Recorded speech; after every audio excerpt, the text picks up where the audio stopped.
Israel की जानिब से हमास के सरबराह याहिया अल सिनवार की शहादत के बाद अब बुनियादी सवाल ये सामने आ रहा है कि तंजीम की सरबराही के लिए याहिया अल सिनवार का जाननशीन कौन होगा। याहिया अल सिनवार की शहादत ने मजमूई हैसियत से हमास के मुस्तकबिल और गजा की जंग के अंजाम पर सवालिया निशान लगा दिए हैं।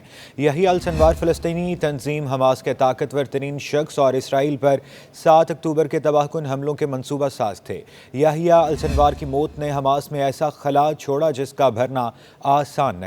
हमास को इस वक्त अपने नए सरबराह के तकर्रुर के हवाले से बड़े चैलेंज का सामना है। इस्माइल हनिया और साले अल अरूदी पहले ही शहीद हो चुके हैं, जबकि इसराइल का दावा है कि वो कमांडर मोहम्मद ज़ीफ और इनके नायब मरवान ईसा को भी शहीद कर चुका है। इस सारी सूरत हाल में हमास की क़यादत संभालने के लिए 5 अहम नाम सामने आ रहे हैं।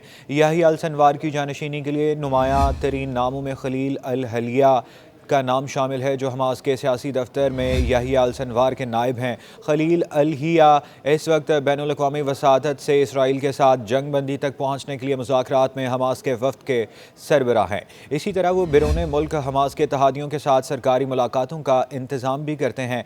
याहिया अल सिनवार के मुमकिन जानशीनों में खालिद मशअल का नाम भी लिया जा रहा है। खालिद मशअल इस वक्त बैरून मुल्क हमास के सरबराह के ओहदे पर काम कर रहे हैं। खालिद मशअल 1996 से 2017 तक हमास के सियासी दफ्तर के सरबराह रह चुके हैं। अल सिनवार के मुमकिन जानशीनों की फहरिस्त में मूसा अबू मरजोक का नाम भी है बिलखसूस, जबकि वो हमास के सियासी दफ्तर के पहले सरबराह रह चुके हैं। मूसा अबू मरजोक तंजीम के सियासी दफ्तर के साबिक सरबराह इस्माइल हनिया के करीब तरीन शख्सियत समझे जाते हैं। मूसा अबू मरजोक हमास के नुमाया तरीन सिमतार शुमार होते हैं। हमास के रहनुमा ज़ाहिर जबारियन मगरबी किनारे में हमास के सरबराह हैं। वो आने वाले दिनों में याहिया अल सिनवार की जगह तंजीम की सरबराही कर सकते हैं। ज़ाहिर जबारियन 2021 में मगरबी किनारे में हमास के सरबराह अल साले अल आरूदी के नायब मुंतखब हुए थे। बेरूत में साले अल आरूरी की शहादत के बाद ज़ाहिर जबारियन मगरबी किनारे में हमास के कायम मुकाम सरबराह बन गए थे। याहिया अल सिनवार के मुमकिन जानशीनों में मोहम्मद इस्माइल दरवेश का नाम भी लिया जा रहा है। मोहम्मद इस्माइल दरवेश तंजीम की मजलिस शूरा के सरबराह हैं और हमास के अंदर एक नुमाया शख्सियत शुमार किए जाते हैं। मुबसरीन के मुताबिक तेहरान में इस्माइल हनिया की शहादत के बाद इस्माइल दरवेश हमास की सरबराही के मजबूत उम्मीदवार थे।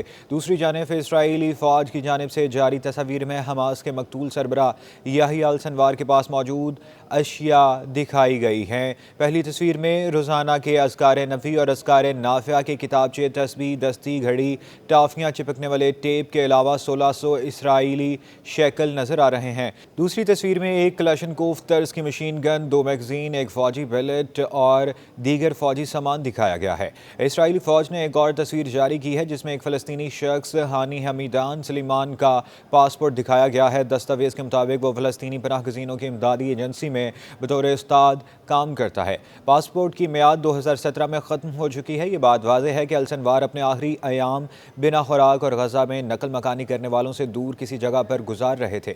इसराइली मीडिया में नशर होने वाली रिपोर्टों में कहा गया था कि अल सिनवार अपने साथ धमाका खेज मवाद का बैग रखते थे और इसराइली कैदियों के बीच बैठते थे।